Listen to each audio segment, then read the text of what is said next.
How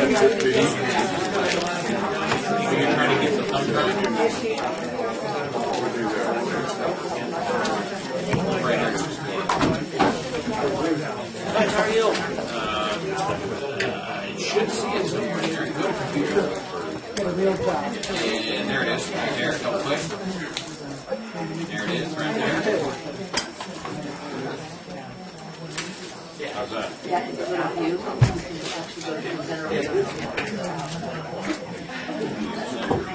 Holy guacamole. Full screen mode? Yeah. Try full screen mode. That'll do it. How's that? Thank you. We're going to be dipping in ink. I forget to kick out there. He come up here and just that screen right there where he's got everything right before him. He's Okay, you got right ready? up there. We mean back to order. What do we got up there?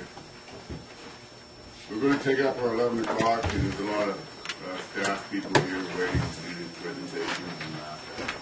I understand a few people won't be here, so let's try to wade through this.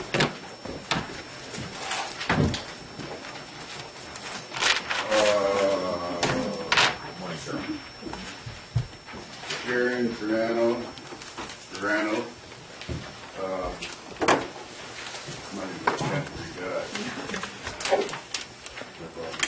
Well, I got it now, but she's not going to be here, so we will present this at another time. Right. Either that or we're going to give it to her. And Anna Louisa's not here either. Anna Louisa Roscoe, she's not here either, so I'm saved on that one. Elizabeth Hughes? You're not going to say that Tells you. Okay, we're getting there. How are you doing? I'm up here so they can get the picture and all that, and the proclamation in honor, excuse me, in honor of Elizabeth Hughes and her retirement from the Lassen County Juvenile Detention Facility. Whereas Elizabeth Hughes was hired by the Lassen County Juvenile Detention Facility on February 6, 2008 for the position of secretary, a position she held until her retirement on April 30, 2015. And whereas Elizabeth Hughes has several job duties ranging from data collection, billing, ordering supplies, to mail runs, training, travel arrangements, and tracking training. Elizabeth was the juvenile facility safety representative for many years. She made sure that the facility was always ready for state inspections and a safe place to work. She took this position seriously and was recognized with the Kendall Annual Safety Award in 2012. She was a wheeler and dealer and had worked out a great deal with she was a wheeler and dealer and had worked out a great deal with vendors and saving the department money. When asked to do a project, she wastes no time completing it and is always willing to tackle any job thrown her way. She created the department's newsletter and managed to collect the information she needed from all of her employees. And whereas Elizabeth Hughes is appreciated for her creativity and dedication, and she will truly be missed. Now, therefore, be it resolved by the Board of Supervisors of the County of Lassen that Elizabeth Hughes be commended for over 7 years of service to the citizens of Lassen County, and the Board of Supervisors wishes her well for many years to come. Congratulations. Thank you. Pictures all done already? Okay. Somebody has some good comments? I do. I would really like to thank you for all of your years of service. Elizabeth, as everybody calls her, is Biz, has done a great job, and she's worked really hard as the juvenile hall secretary, and everybody's going to miss her. She really helped keep things running down there, and we really appreciate all of her years that she was with us, so thank you. Thank you.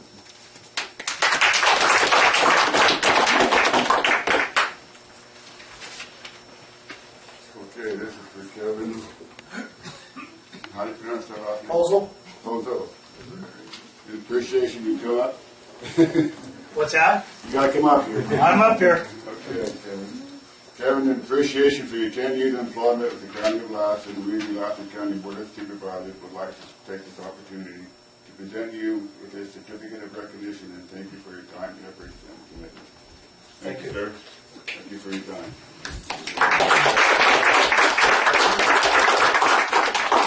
Larry? Yes, Kevin's our parts guy down at our main shop in Susanville. He has an extremely hard job with all our pieces of equipment, some that are very ancient, so he's has a tough job trying to keep our equipment parts for our mechanics. Going and going and going.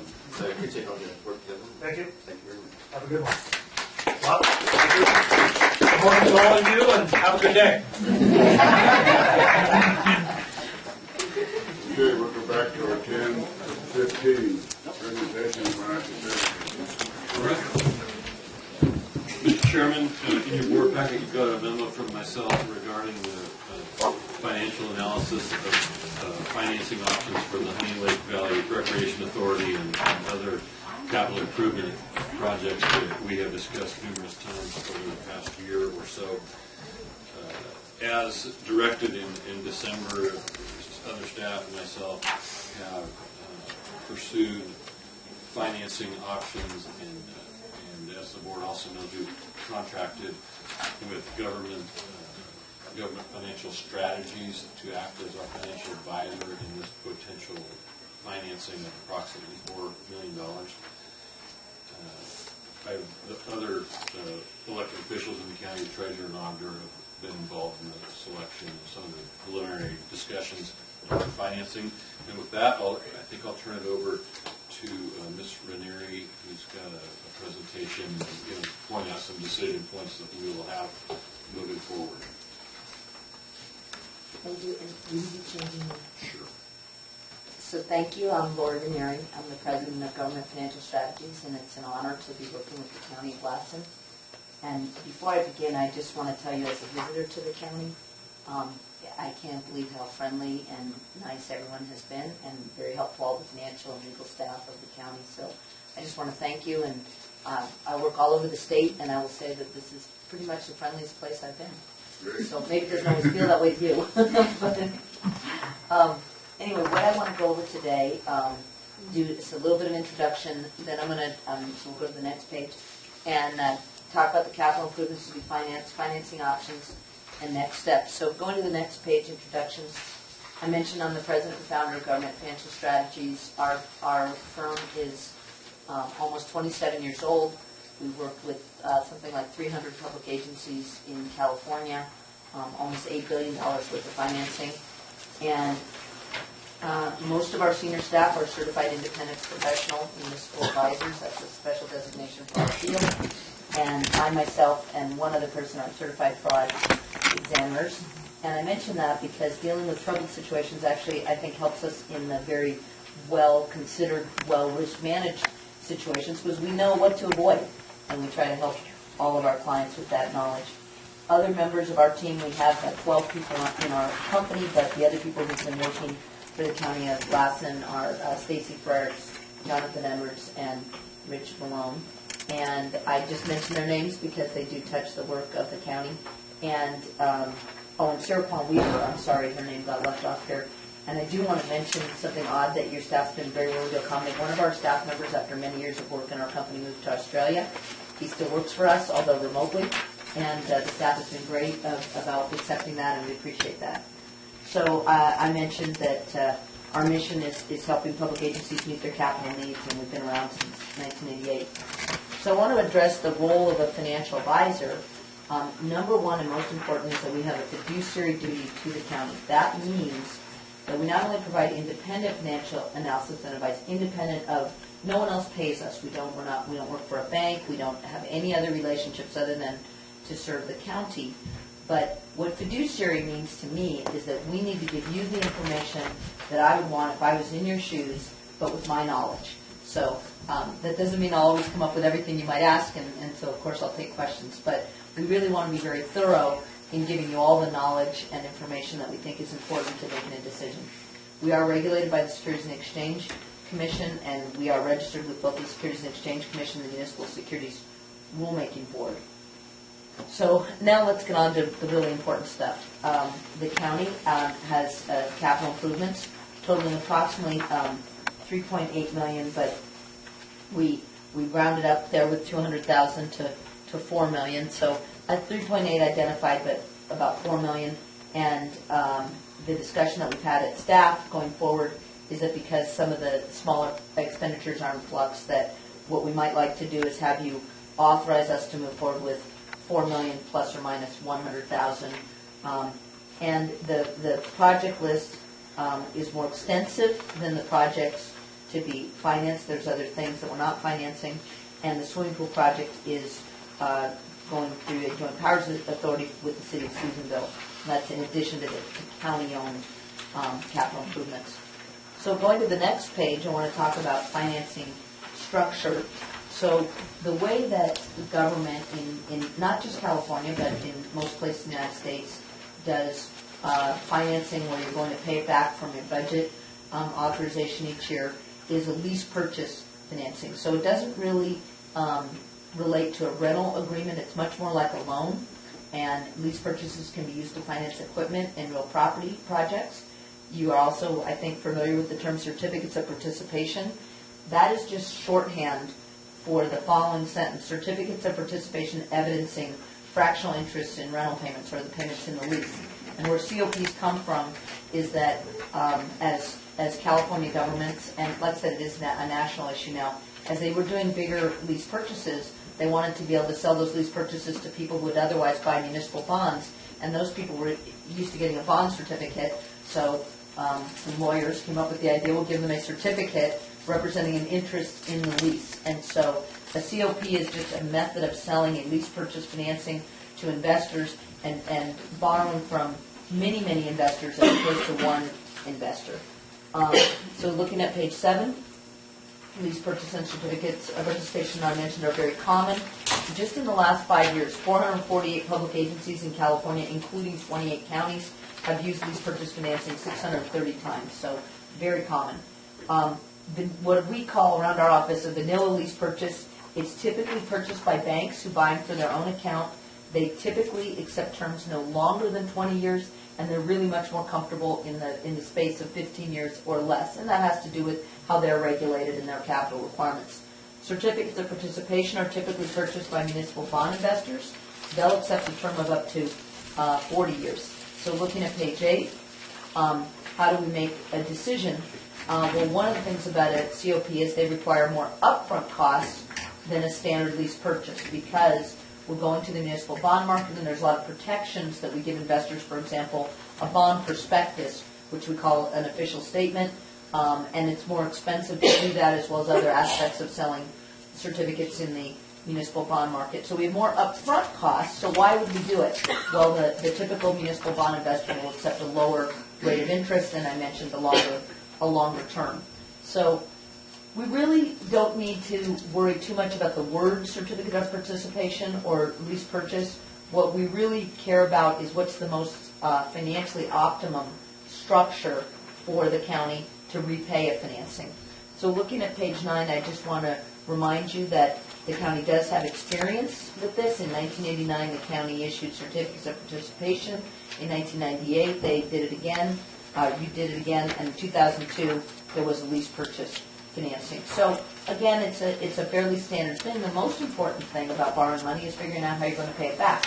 So that's what I want to focus on next.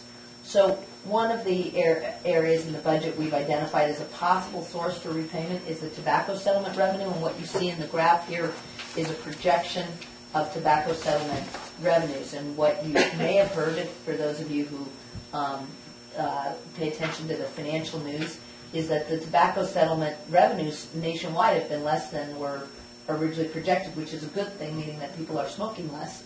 But it also means that we want to be conservative, and this is a conservative projection done by staff. But we do want to be aware that those tobacco settlement revenues are revenues to come in the future based on what people do in the future, and we don't have any control over that, and I suppose we prefer them to smoke less for their health. So let's look at page 11.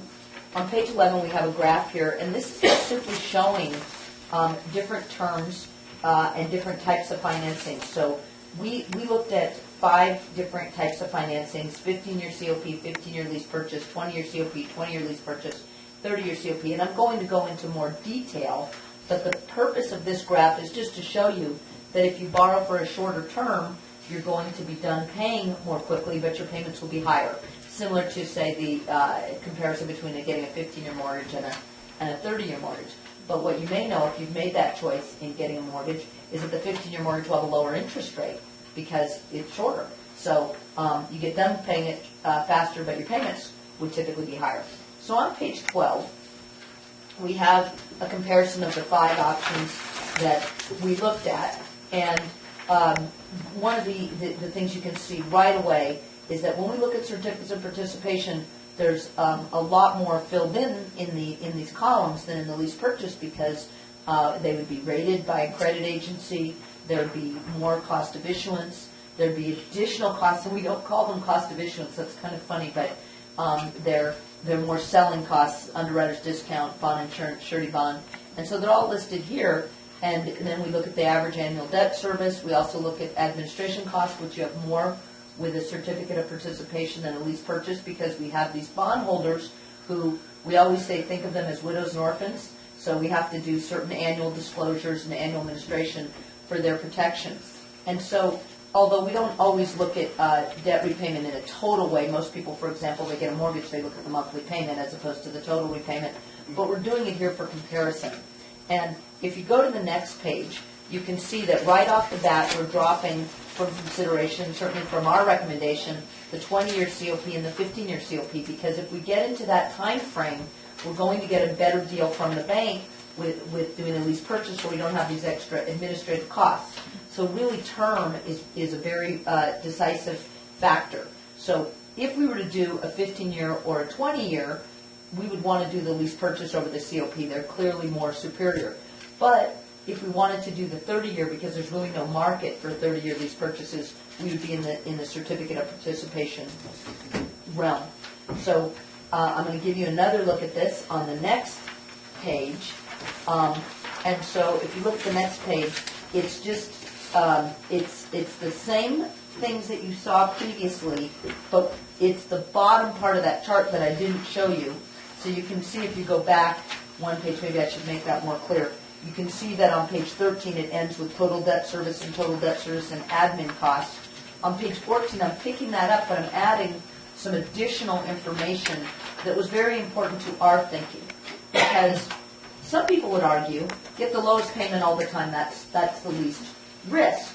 But there's another way of thinking about risk, which is that you're going to have that a long time, and you're making a decision that's going to be affecting you in 17, 18, 20 years in terms of what you have available for other things if you've committed to this payment.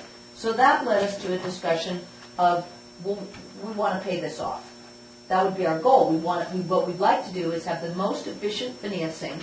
We don't want to make it so short that the payments are so high that we can't sleep at night, but we'd like to plan to pay it off early. So let me give you a good analogy. Actually comes from my home purchase, and of course I think that my home purchase is so important because I never lived in a house before I lived in the house I live in now, and I always lived in an apartment and grew up in an apartment, and I was thrilled to buy a home, and I barely squeezed into it. I'm quite old, so I remember making the offer on the house. It was contingent upon getting a mortgage at 10% or less. That was the Pliocene era, and right away there was a recession. I lost money on my house, but I was able to refinance when interest rates dropped. I refinanced my house 3 times in the first 5 years of having the house. The last refi I went to a 15-year mortgage, and I still paid it off 12 years later because I wanted to get rid of the mortgage. And let me tell you what happened when I wanted to send that check in to pay off that mortgage, and my goal was to do that by my 40th birthday, so that again is another clue about just how old I am. My CPA said, "What are you doing? Don't pay your mortgage off. That's not smart because you're giving up the tax deduction. The government is buying your house for you." And I said, I sleep better being debt-free. And I paid it off, and I've been very happy with that. So there's a philosophical issue here. It's not just a clear, should you do it one way or the other. I feel very comfortable not having a mortgage, and I'm going to give you another reason that you can relate. I'm a 2-time cancer survivor. And in both cases when I had cancer, I didn't work for almost a year. In both cases, when I tried to claim my disability insurance, they fought me all the way to the end. They did not pay me monthly like they were supposed to, and they didn't pay me until a year had passed, which you can imagine the cash flow problem that would have caused if I had a mortgage to pay. But I was able to wait, and I sicked that same CPA that told me not to pay off my mortgage. I sicked him on the insurance company, which I might mention if you want to know who's a financial genius. Warren Buffett owns the insurance company that held my disability policy. In any case, in the end, I've made out okay. I've had 2 major claims and they have paid, but not easily. So why am I telling you such a personal story? We just met. I'm telling you this because this is a way to think about it. We need to be able to afford the payments if everything goes right and if everything goes wrong. And if things go wrong, we need kind of a way to manage with that. And if things go better than our best case, we might want to get rid of the debt. Does that make sense? So I'm giving you that example just because I think for most people it's a little more accessible than talking about millions of dollars. So one of the things that we've talked about at the staff level, and this has been extensive discussions. I don't want you to think that this just comes right off the bat. We've had extensive conference calls and meetings. And what we've thought about is, what if we have a plan to pay off as much as we can after 10 years? And why 10 years? Oh, it just seems better than 9 or 11. So if you take a look here, this is what I'm showing you on this chart, and this is important.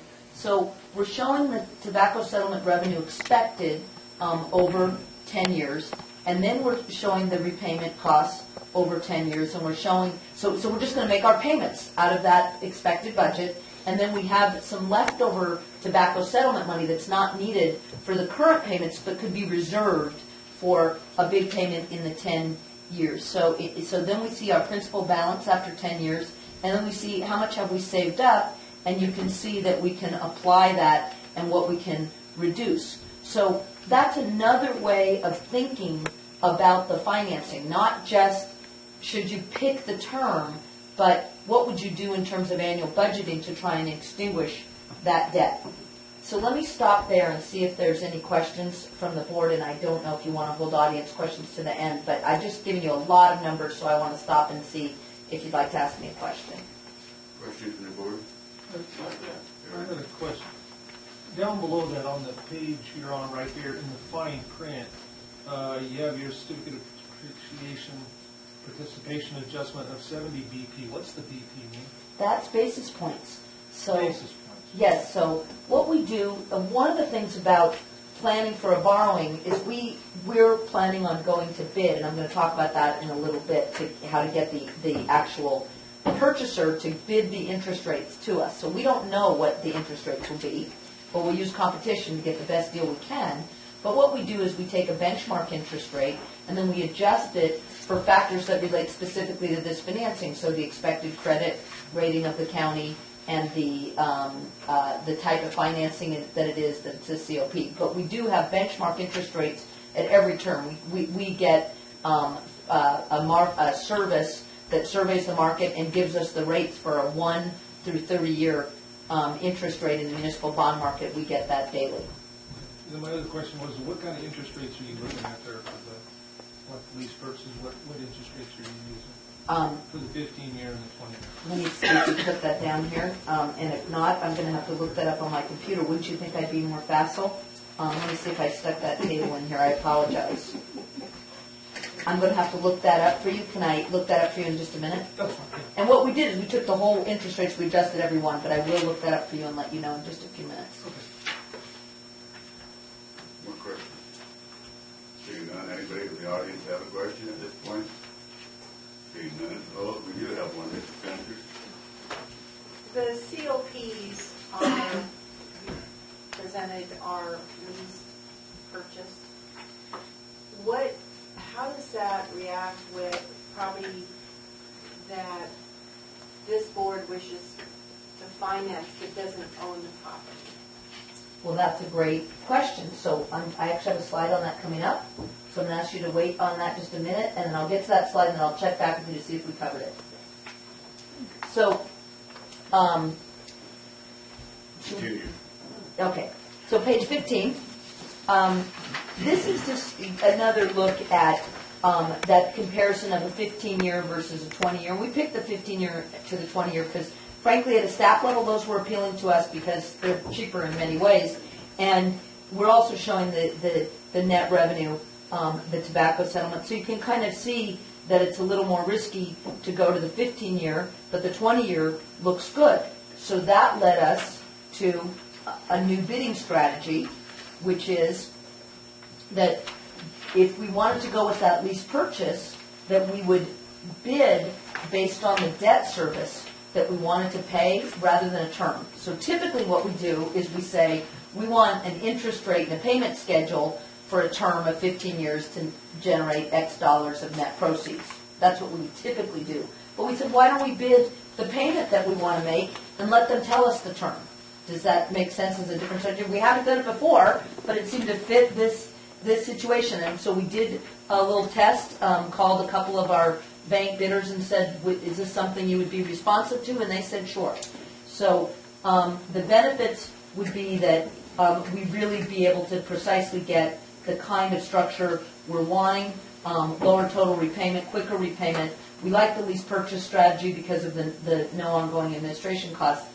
And I just want to make it clear, one of those annual administration costs that you wouldn't have is paying us to do some of that administration. And that's just an illustration of we're your fiduciary. We're not supposed to be looking after whether we have more work to do, but whether it's the least expensive and meets the requirements of the county. The debt service could be below the tobacco revenues, and we could reserve the excess for potential early repayment. We put in the financing a 10-year call option that lets the bidders know we're going to pay off as much of this principal as we can after 10 years. So one of the things is that we would need board guidance on what should our annual debt service target amount be, and you can see if you go back to page 15 that the tobacco revenues are above 300,000, so somewhere in that neighborhood seems like a good number. And then what if we go out to bid and we don't like the bids that we're going to get? I already shared with you that the municipal bond market has typically much lower interest rates than banks have available because they're the widows and orphans and they want something safe and they're willing to take a lower interest rate. So our strategy would be to go out to bid, and if we don't get a bid that we like, if the best bid isn't acceptable to us, we can always do a COP as a backup. It's not a super costly effort to make this effort into the lease purchase market. But if we got a bid that met our requirements, in good faith would dictate that we take it. Does that make it clear? So we'd be telling the bidders, this is the basis for which we're going to make the decision, and if we get a bid that meets these requirements, we're going to close with you. And they're concerned about that because they don't want to find out that some big underwriter has gotten a hold of the Board of Supervisors at some conference and convinced them at the last minute to do a COP with them, and they prepared their bid, they met our requirements, in good faith they submitted it. Does that make sense? Yes, sir. Yeah, on page 15, you have your dotted line with total expected revenue. Why is that big spike up there in 17 and 19?